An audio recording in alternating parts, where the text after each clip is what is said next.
तो दोस्तों UDISE plus session 2024-25 को लेके आप सबके लिए दो लेटेस्ट अपडेट आए या फिर दो नए मॉड्यूल आए। एक है रिपोर्टिंग मॉड्यूल और दूसरा है रिक्वेस्ट मैनेजमेंट मॉड्यूल। अब इन दोनों ही मॉड्यूल को लेके हमारे स्कूल साथी कंफ्यूज हैं, भ्रमित हैं और इनके सामने इनको लेके कई तरह की समस्याएं भी आ रही। तो आइए मैं आपको बताता हूं कि इन दोनों ही मॉड्यूल का क्या मतलब है, इन दोनों मॉड्यूल में आप कैसे काम कर सकते हैं और इनको आप कैसे यूज ले सकते हैं।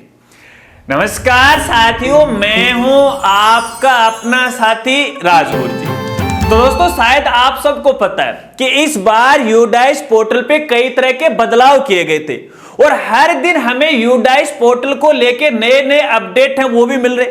अब नए अपडेट के साथ हमारे स्कूल साथियों के सामने कई तरह की समस्याएं भी आ रही। हालांकि इन समस्याओं के समाधान के बारे में तो मैं आपको बताता ही रहता हूं, लेकिन यूडाइस पोर्टल के अलावा हमारे स्कूल साथियों के सामने और तरह की भी समस्याएं आ रही हैं। अपने स्कूल मैनेजमेंट को लेके है, अपने स्कूल रिकॉर्ड को लेके है, स्टूडेंट को लेके है, टीचर को लेके है, फीस मैनेजमेंट को लेके है, व्हीकल मैनेजमेंट को लेके। लेकिन अब आपको घबराने की आवश्यकता नहीं है, चिंता करने की आवश्यकता नहीं है, क्योंकि अब आ गया है वेद मार्ग। वेद मार्ग स्कूल मैनेजमेंट का एक ऐसा ERP सॉफ्टवेयर है जिसकी मदद से आप अपने स्कूल को डिजिटल कर सकते हैं। घंटों का काम आप मिनटों में कर सकते हैं, चाहे वो स्टूडेंट से रिलेटेड क्यों ना हो। आप स्टूडेंट से रिलेटेड हर काम आसानी से कर सकते हो। देखिए वेद मार्ग सॉफ्टवेयर की एक और खास बात है, अगर आपको टेक्नोलॉजी का ज्यादा ध्यान नहीं है, ज्ञान नहीं है, तो भी सॉफ्टवेयर में आप आसानी से काम कर सकते हो, मामूली सी समझ से भी आसानी से काम कर सकते हो। देखिए कई बार क्या होता है कि हमारे स्कूल में स्टूडेंट की अटेंडेंस हमें लेनी पड़ती है और कई बार ऐसा भी होता है कि स्टूडेंट घर से चल के हमारे स्कूल में आ जाता है लेकिन स्कूल में पहुंच नहीं पाता। घर वाले सोच रहे हैं कि स्कूल गया और स्कूल वाले सोचते हैं कि अभी तक स्कूल नहीं आया, वो घर पर ही है। तो ऐसे में यहाँ पे एक समस्या सामने आ जाती है हमारे स्कूल साथियों के सामने। लेकिन जो वेद मार्ग सॉफ्टवेयर है इस समस्या का समाधान आपके लिए करता है। अगर स्टूडेंट आपकी स्कूल में समय पर नहीं पहुंच पाता है तो तुरंत एक नोटिफिकेशन है अभिभावक के पास, वो चला जाता है और इसके साथ साथ आप स्टूडेंट का कोई भी रिकॉर्ड हो, चाहे वो एग्जाम से रिलेटेड हो या मार्कशीट से रिलेटेड हो या फिर स्टूडेंट का कोई भी सर्टिफिकेट हो, आसानी से आप तैयार कर सकते हो। और इसके साथ साथ देखिए हमारे स्कूल साथियों के सामने फीस मैनेजमेंट को लेकर बड़ी समस्या आती है। कई बार तो हमें यह पता ही नहीं चलता है कि हमारे स्कूल में कितने स्टूडेंट की जो फीस है वो ड्यू है, लेकिन वेद मार्ग भी इस काम को है बड़े ही आसानी से आपको बता देता है कि इतने स्टूडेंट की फीस ड्यू है। और सबसे बड़ी खास बात यह है, जिन स्टूडेंट की फीस ड्यू है उनका जो नोटिफिकेशन है या सूचना है तुरंत अभिभावक के पास वो भेज देता है। और कई बार ऐसा भी होता है, देखिए हमारे स्कूल के अंदर कई तरह के प्रोग्राम भी होते हैं, कार्यक्रम भी होते हैं और कई बार हमें आकस्मिक हॉलीडे या छुट्टियां करनी पड़ती हैं जिसकी सूचना हमें अभिभावक को देनी पड़ती है, लेकिन अभिभावक के पास समय पे नहीं पहुंच पाती। लेकिन ERP या फिर जो वेद मार्ग सॉफ्टवेयर है वो इसमें भी आपकी मदद करता है। केवल 1 क्लिक में है, SMS के द्वारा गार्जियन के पास सूचना पहुंच जाती है। यानी यहां पे देखिए हर काम आप आसानी से कर सकते हैं। अगर आप भी अपने स्कूल को डिजिटल करना चाहते हैं तो वेद मार्ग के साथ जुड़ सकते हैं। और इनकी खास बात यह कि पहले इसमें आप पे काम करो या यूज करो, अगर अच्छा ले गए तो आप है इसको आगे वो बढ़ाओ, क्योंकि इनका एक डेमो अकाउंट है, पहले यूज कीजिएगा। अगर आपका सारे ही काम आपको लग रहा है कि आसान है तो आप वेद मार्ग के साथ जुड़ सकते हैं। सभी इंपॉर्टेंट लिंक है आपको वीडियो की डिस्क्रिप्शन में वो मिल जाएगा। आशा रखता हूं या आपसे उम्मीद रखता हूं कि आप भी वेद मार्ग के साथ वो जरूर जुड़ेंगे। चलिए वापस आ जाते हैं यूडाइस पोर्टल की तरफ और अपडेट की बात करते हो। तो यहां पे देखिए हाल ही में यूडाइस पोर्टल पे 2 नए मॉड्यूल हैं वो स्टार्ट किए गए। सबसे पहले बेसिक वाले मॉड्यूल की अपन यहां पे बात कर लेते हैं और इस मॉड्यूल का नाम है रिपोर्टिंग मॉड्यूल।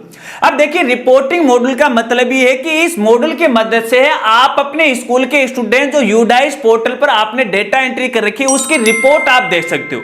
और ये रिपोर्ट है आप कई तरह की देख सकते हो, जैसे आपने किसी स्टूडेंट को इंपोर्ट किया तो उनकी हिस्ट्री आप देख सकते हो, स्टूडेंट कितने आपके पोर्टल पे इनएक्टिव है उनकी हिस्ट्री आप देख सकते हो। इसके अलावा कैटेगरी वाइज आप स्टूडेंट की संख्या वो देख सकते हो। इसके अलावा माइनॉरिटी ग्रुप के आधार पर भी आप यहाँ स्टूडेंट की संख्या वो देख सकते हो। इसका मतलब मतलब सीधा सीधा यही है कि यहाँ पे है आप स्टूडेंट की रिपोर्ट है वो देख सकते हो, ठीक है ना। जगह जगह आपको भटकने की आवश्यकता नहीं, ये केवल एक बेसिक मॉड्यूल है जिससे आप रिपोर्ट ही देख सकते हो। इसके अलावा इसका कहीं पर यूज नहीं आना, ये केवल देखने के लिए मात्र मॉड्यूल है। चलिए दूसरे जो अपडेट है, दूसरा जो मॉड्यूल है वो आप सबके लिए इंपॉर्टेंट है और इस मॉड्यूल का नाम है रिक्वेस्ट मैनेजमेंट। सबसे पहले तो अपन इस रिक्वेस्ट मैनेजमेंट का मतलब समझ लेते हैं कि इस मॉड्यूल की शुरुआत है यूडाइस पोर्टल पे क्यों की गई है। देखिए दोस्तों, कई बार ऐसा होता है कि एक जो स्टूडेंट होता है वो हमारे स्कूल में फिलहाल पढ़ाई कर रहा है, लेकिन यूडाइस पोर्टल पे उसका जो रिकॉर्ड है वो किसी दूसरे स्कूल में चल रहा है। जिस स्कूल से टीसी कटाकर अपने स्कूल में है, उस स्कूल में उसका रिकॉर्ड है वो चल रहा है। अगर अपन यहाँ पे यूडाइस पोर्टल पे उसकी एंट्री करना चाहते हैं, इंपोर्ट करना चाहते हैं, तो वो इंपोर्ट नहीं हो रहा है क्योंकि उधर से स्कूल वालों ने अपने यूडाइस पोर्टल से उसको हटाया नहीं। तो ऐसे में यहाँ पे देखिए इस रिक्वेस्ट मॉडल की मदद से है, कोई भी स्टूडेंट हमारे स्कूल में पढ़ रहा है तो पहले वाले स्कूल से हम रिक्वेस्ट कर सकते हैं कि भैया उस स्टूडेंट को वहां से हटा दो ताकि हम अपने स्कूल के डाइस पोर्टल पे इसको ऐड कर सके। इसका सीधा सीधा मतलब यही। अब दोस्तों यहां पे देखिएगा, ये जो रिक्वेस्ट मॉड्यूल है इसके अंदर आपके सामने 3 ऑप्शन होंगे। जैसे आप यूडाइस पोर्टल के ऊपर है रिक्वेस्ट मैनेजमेंट मॉड्यूल पे आप क्लिक करोगे तो 3 ऑप्शन आपको देखने को मिलेगा। सबसे पहला ऑप्शन आपको है जनरेट रिक्वेस्ट। अब इसका मतलब ये है कि सबसे पहले आप स्टूडेंट की जो रिक्वेस्ट है वो जनरेट कर सकते हो और इसके लिए आपको स्टूडेंट के पीएन नंबर और उसके जन्म तिथि की आवश्यकता पड़ेगी। जैसे आप डिटेल डालोगे स्टूडेंट का रिकॉर्ड आपको यहां पे दिखाई देगा। उसके बाद उसका जो रिमार्क है वो रिमार्क आपको यहां पे डालना है और रिक्वेस्ट आपको भेज देना है। जैसे आप इसे सबमिट कर दोगे तो ये रिक्वेस्ट है उस स्कूल में पहुंच जाएगी और संबंधित स्कूल के द्वारा आपकी जो रिक्वेस्ट है वो देखी जाएगी। और इसी प्रकार से यदि कोई ऐसा स्टूडेंट है जो आपके स्कूल में नहीं है, दूसरे स्कूल में पढ़ रहा है और यहां पे दूसरी स्कूल की तरफ से आपके पास कोई रिक्वेस्ट आती है, तो यहां पे देखिए दूसरा जो मॉड्यूल है वो है अप्रूव रिक्वेस्ट, ठीक है ना। तो इस अप्रूव रिक्वेस्ट का मतलब है जब आपके पास कोई रिक्वेस्ट आती है या किसी दूसरे स्कूल वाले के पास जाती है तो वो रिक्वेस्ट को अप्रूव है वो कर सकता है। अब जैसे वो अप्रूव कर देगा तो इसका मतलब है कि वो स्टूडेंट है उस डाइस पोर्टल से वो हट जाएगा जो भी उन्होंने काम किया उस हिसाब से, ठीक है। तो यहां से अप्रूव रिक्वेस्ट की मदद से है आप रिक्वेस्ट को अप्रूव हो कर सकते हो। इसके बाद यहां पे देखिए अगला ऑप्शन है व्यू रिक्वेस्ट। अब व्यू रिक्वेस्ट का मतलब ये है कि आपने यहां पे कितने रिक्वेस्ट हैं वो भेजी, जो रिक्वेस्ट है आपके द्वारा यहां पे भेजी गई है उनकी लिस्ट आपको यहां पे वो दिखाई देगी। तो आप यहां पे रिक्वेस्ट का एनालाइज है वो यहां पे कर सकते हैं, यहां से आपको आसानी से पता लग जाएगा। बस यहां पे देखिए जो रिक्वेस्ट मॉडल है इसका मतलब यही है, या जो रिक्वेस्ट मैनेजमेंट है इसका यही मतलब है। इससे आपका काम आसान हो जाता है क्योंकि देखिएगा देखने में ये आता है कि बहुत सारे ऐसे हमारे स्कूल साथी हैं जो अपने स्कूल से बच्चे की टीसी तो काट देते हैं, ठीक है ना। आपने देखिए अगर राजस्थान की बात करें तो राजस्थान में पीएसपी पोर्टल चलता है, तो पीएसपी पोर्टल से तो टीसी हटा देते हैं, लेकिन यूडाइस पोर्टल से बच्चे का नाम नहीं हटाते हैं। हालांकि स्कूल वालों के पास उनका कोई संपर्क सूत्र नहीं होता है, कई कारण होते हैं इसके पीछे।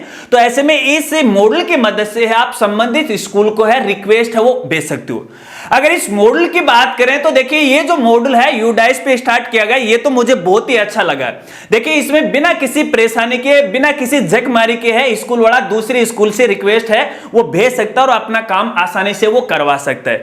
इस नए मॉडल के बारे में आपको क्या कहना है, ये मॉडल आपको कैसा लगा वो तो मुझे कमेंट करके वो बता दीजिएगा। आशा रखता हूं अब आप इन दोनों मॉडल के बारे में अच्छी तरह से वो समझ गए, लेकिन फिर भी यदि आपका कोई सवाल है या फिर कोई समस्या है तो बेझिझक आप मेरे साथ शेयर कर सकते हैं, कमेंट भी कर सकते हैं या फिर इंस्टाग्राम पे डीएम है वो भी मुझे कर सकते हैं। अगर वीडियो जानकारी आपको अच्छी लगी हो तो वीडियो को लाइक कीजिएगा, हो सके तो इस वीडियो को या फिर जानकारी को अपने दोस्तों के साथ जरूर शेयर कीजिएगा। मिलते हैं फ्रेंड्स अगली एक नई वीडियो के साथ, तब तक के लिए जय हिंद जय भारत।